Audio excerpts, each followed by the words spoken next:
Have you ever felt that unmistakable nagging sense that you're meant for something more, yet an invisible force keeps pulling you back from the edge of greatness?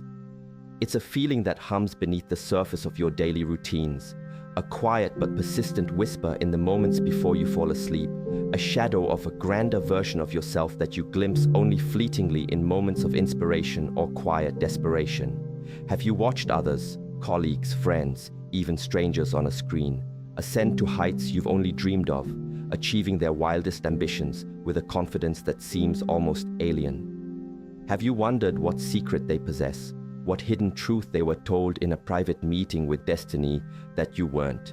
You see them operate with a different set of rules, a different understanding of reality, and you can't shake the feeling that you're playing a game without knowing the most crucial instructions. The world is saturated with people who settle. They are not bad people. They are simply people who have made a tragic, silent pact with mediocrity. They accept the hand they're dealt, whether it's a job they tolerate, a relationship that lacks passion, or a body that feels like a stranger and they call it fate. They wrap their compromise in the language of pragmatism, of being realistic, of growing up. They have mistaken their cage for a home, their chains for a safety blanket. But a select few, a rare and defiant breed, refuse to settle. They look at the same hand of cards and see not an immutable destiny, but a starting point. They understand a brutal, beautiful truth that separates the dreamers from the doers, the spectators from the champions, the ghosts from the giants. This fundamental schism has nothing to do with luck, privilege, or the circumstances of your birth. Those are merely the starting blocks, not the finish line. The true differentiator is a profound, earth-shattering shift in understanding how the world and your own formidable power truly works. It's the realization that the universe doesn't give you what you want, it gives you what you are. It's the dawning awareness that the invisible force holding you back is not some external demon, but a collection of your own fears, your own limiting beliefs, and your own addiction to comfort. If you are tired of standing on the sidelines, of being a passive observer in the epic of your own life, if you are sick of the taste of regret and the ache of what if, then what follows might not just be the most important thing you ever read. It might be the very key that unlocks the door you've been standing in front of your entire life. Across the arena of life, let me be the one to tell you the truth you already feel in your bones, the truth that society wraps in cotton wool and polite fictions. The world isn't a gentle playground of sunshine and rainbows, where participation trophies are handed out for showing up. It's a raw, vicious, and magnificent arena. It is an unforgiving place, and it possesses an almost sentient ability to sniff out your deepest insecurities. It doesn't care how tough you think you are, how smart you believe yourself to be, or how pure your intentions are. Life, in its relentless pursuit of forging something real out of you, will find your weaknesses. It will test your resolve with surgical precision, targeting your pride, your patience, and your faith. It will beat you to your knees with betrayals you didn't see coming, with failures that feel soul-crushing, with losses that hollow you out, and it will keep you there, permanently pinned to the canvas, if you let it. You, me, nobody, absolutely nobody, is going to hit you as hard as life itself. Not your harshest critic, not your most bitter rival, not the most tragic circumstance. Life is the undisputed heavyweight champion. But here's the secret that the champions know, the creed they whisper to themselves in the dark when the world is asleep. The game isn't about how hard you can hit back. Your punches are meaningless against the storm. The game is about how hard you can get hit and keep moving forward. It's about how much punishment you can absorb, how much pain you can endure, how many times you can be knocked down, spit on, and left for dead, and still find the strength to place one foot in front of the other. It's about tasting your own blood in your mouth, and instead of signaling for the fight to stop, you smile, because you know you're still in the game. That's how winning is done. The spectators in the stands, the ones who live in the safety of the cheap seats, will never understand this. They see the blows and they wince. They see the struggle and they advise you to quit, to save yourself the pain. But they don't understand that the pain is the entire point. It's the currency of growth.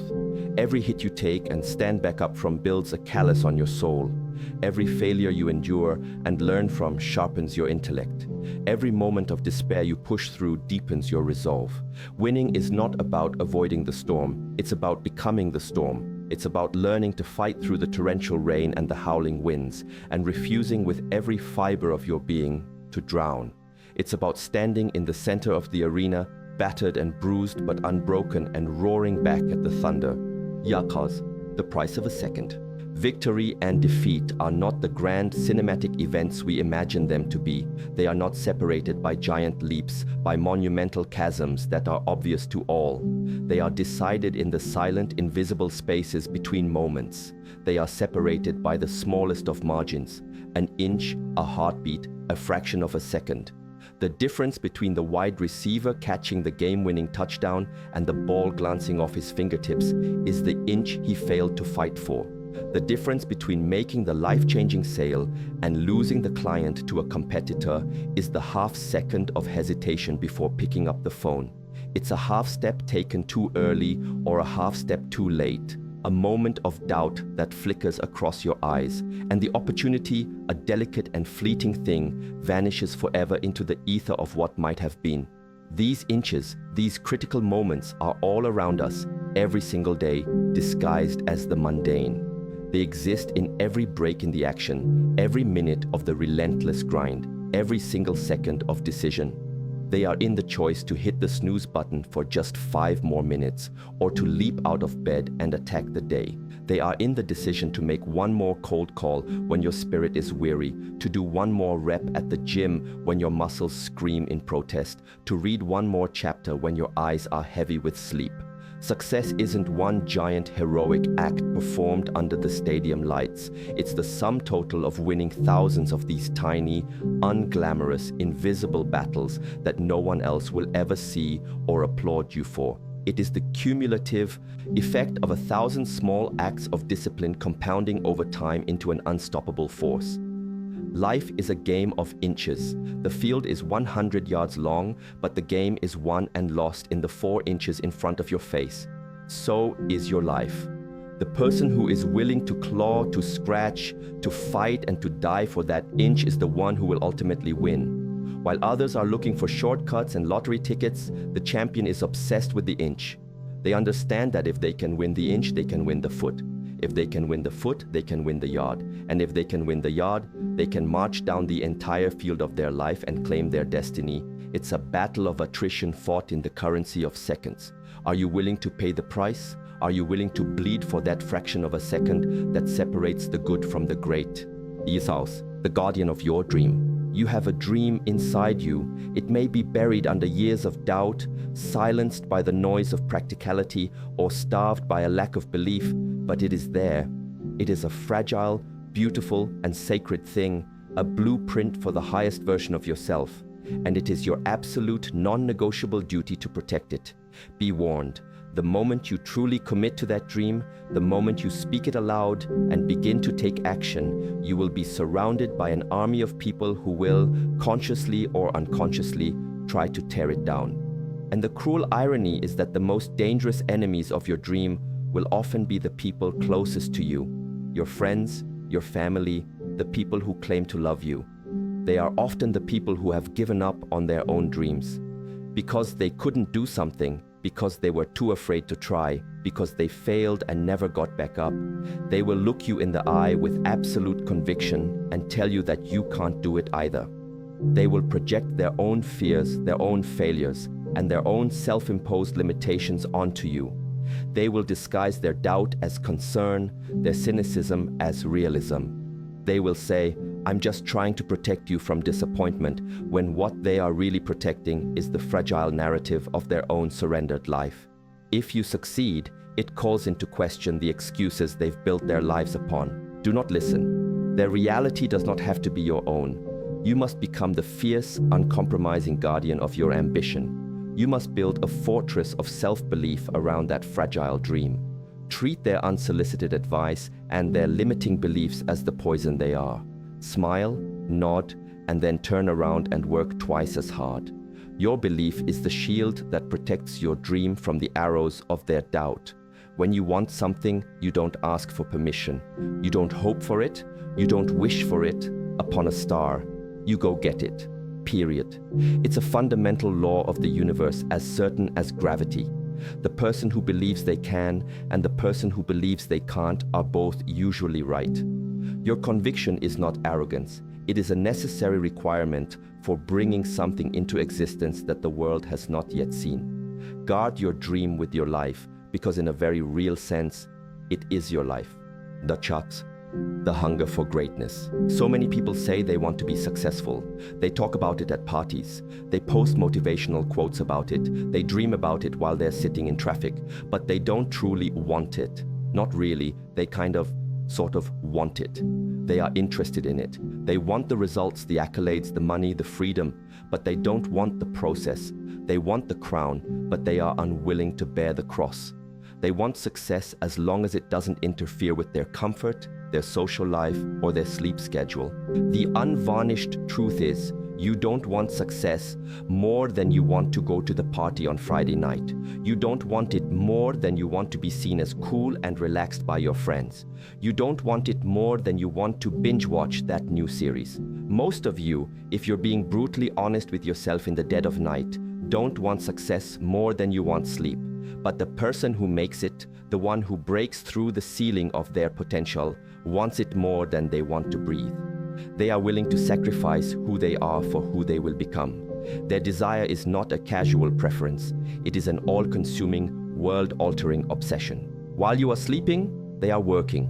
While you are partying, they are studying. While you are complaining about your circumstances, they are creating new ones. While you are relaxing, they are practicing, honing their craft with a monk-like devotion.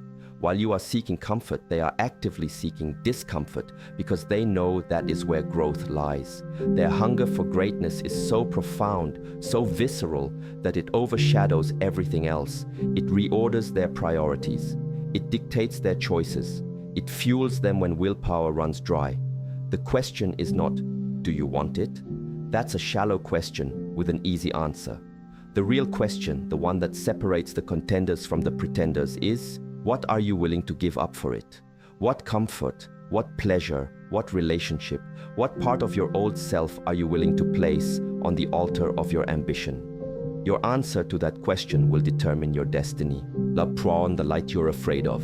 We have been taught a comforting lie. We have been told to believe that our deepest fear is that we are inadequate, that we aren't good enough, smart enough, or strong enough to achieve our dreams. We use this narrative of inadequacy as a shield, as an excuse for why we play small. But that is a profound deception, a story we tell ourselves to stay safe. Our deepest fear is not our darkness, but our light. We fear on a cellular level that we are powerful beyond measure. It is the brilliance of our own potential, the blinding incandescence of what we could become, that frightens us the most.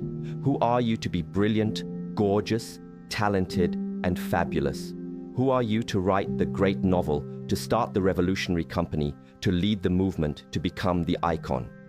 This question, whispered by the ego, is designed to keep you small. And so, we shrink, we dim our own light, we play down our accomplishments, we speak of our grandest ambitions in hushed, apologetic tones. We do this so that others won't feel insecure around us. We do it to fit in, to avoid the tall poppy syndrome, to not rock the boat. We are terrified of the responsibility that comes with shining brightly. If we truly embraced our power, we would have no more excuses. We would have to show up fully and deliver, and that is a terrifying prospect. But your playing small does not serve the world. There is nothing enlightened about shrinking so that other people won't feel insecure around you.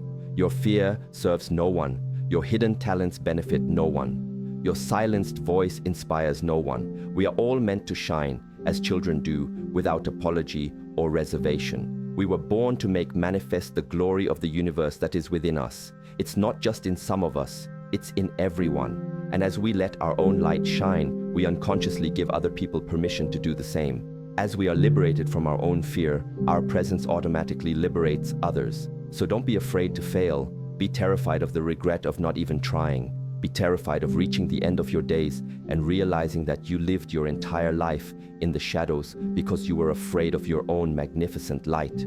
You can't always win, but you must never, ever be afraid to make the decision to go for it with everything you have. Has the unwavering choice. At some point, the wishing has to stop. The waiting has to end. You must stop waiting for motivation to strike like lightning, for permission to be granted by some external authority, for the perfect plan to fall from the sky. You must stop waiting and start giving yourself orders. This journey begins with an act of internal excavation. You need to dig deep down inside yourself, past all the noise, past the expectations of your parents, the opinions of your friends, the standards of society, and the deceptive whispers of your own ego. You must ask yourself the most important question: who do I want to become? You have to figure out what truly makes you happy, what sets your soul on fire, no matter how crazy, unconventional, or intimidating it might seem to others. Your purpose is not something you find, it's something you decide on. And then, once you have that sliver of a vision, you must make a choice. It is that simple and that profound. Just decide. Decide what it's going to be, who you're going to be, and how you're going to do it. The moment you make a true decision, which comes from the Latin root decidere, meaning to cut off, you cut off all other possibilities. You burn the ships. There is no retreat. The universe loves a stubborn heart. When you commit with that level of finality, the world begins to conspire in your favor. Stop asking for a roadmap and start drawing your own map with the ink of action. Stop looking for a mentor to save you and become your own hero. Stand in front of the mirror, look yourself dead in the eye and ask, why not me? Why can't I be the most valuable player in my industry? Why can't I be the best in my field? Why can't I build the empire? Why can't I achieve that goal that seems impossible right now? And listen for the answer. There is no good reason. The only thing stopping you is the flimsy bullshit story you've been telling yourself for years. A story that you are not good enough, not ready enough, not worthy enough. It's time to write a new one. Stop pointing fingers and blaming him or her or them or the economy or your past for why you aren't where you want to be. That is the language of the victim. Only cowards do that, and you are not a coward. You are the author of your life, the master of your fate. You are better than that. The currency of pain. Pain is a part of the journey. It is not a possibility, it is an inevitability. There is no growth without it, no strength without it, no victory without it. But here is the critical distinction you must understand. Pain is also temporary. It might last for a minute, or an hour, or a day, or even a year, but eventually it will subside, and something else, strength, wisdom, resilience will take its place. But if you quit, that feeling of surrender, that stain of regret, lasts forever. There is a critical difference between the two types of pain you will encounter in life, the pain of discipline and the pain of regret. The pain of discipline is the burn in your lungs as you push for one more mile. It's the mental fatigue of studying late into the night. It's the sting of constructive criticism. It is heavy, but it weighs ounces. The pain of regret, however, is the dull, unending ache of knowing you could have done more, been more, given more. It's the ghost of your unfulfilled potential that will haunt you for the rest of your days. It weighs tons. You must choose which pain you want to carry. So when you find yourself hurting, when you feel the burn in your lungs and the ache in your muscles, when your heart is heavy with disappointment, you have a choice. You can cry to quit, or you can cry to keep going. Don't you dare waste your tears on surrender. You are already in pain. You are already hurt. Get a reward from it. Use that pain as fuel. Let it remind you that you are alive, that you are fighting, that you are pushing beyond your perceived limits. Pain is the forge, and you are the steel. Do not pray for a lighter load. Pray for a stronger back. If you know what you are worth, then go out and get what you're worth. But you have to be willing to take the hits along the way and not point fingers saying you ain't where you want to be because of him or her or anybody. That's the way of the champion. Po. The power within you. There is a timeless truth written long ago by mystics and poets, a truth that echoes through the ages because it is fundamental to the human experience. It says the kingdom of heaven is within man. Not one man, not a select group of men, but in all men. In you, the people, have the power. You have the power to create machines, the power to build empires, the power to create art that moves the soul, the power to create happiness where there was once only despair. You, the people, have the power to make this life a free and beautiful adventure, but you have forgotten how to wield it. The limits you perceive, the walls you see in front of you, just like your deepest fears, are often nothing more than an illusion. They are constructs of your own mind, built brick by brick with the mortar of self-doubt and negative conditioning. But an illusion, no matter how convincing, can be shattered in an instant with a single act of courage, a single shift in perspective. Every day is a new day. Every moment is a new moment. The person you were a second ago does not have to dictate the person you become now. You have the opportunity right now in this very moment to break the chains of your past, to go out and show the world that you are a different breed. You can show them how great you are, not through words, but through your actions, your discipline, and your unwavering commitment to the light within you. So now, with this knowledge, with this understanding that the ultimate power to shape your destiny resides not in your circumstances, not in your genetics, not in the hands of others, but squarely within you, what will you do? The blueprint is laid before you. The arena is waiting. The dream is calling. The choice is yours and yours alone. The spectators will continue to watch, the critics will continue to criticize, and the settlers will continue to settle. But the few, the defiant, the guardians of the dream will step into the fire. They will pay the price. They will embrace the pain. They will unleash their light. The question is, and always will be, which one are you? What will you do?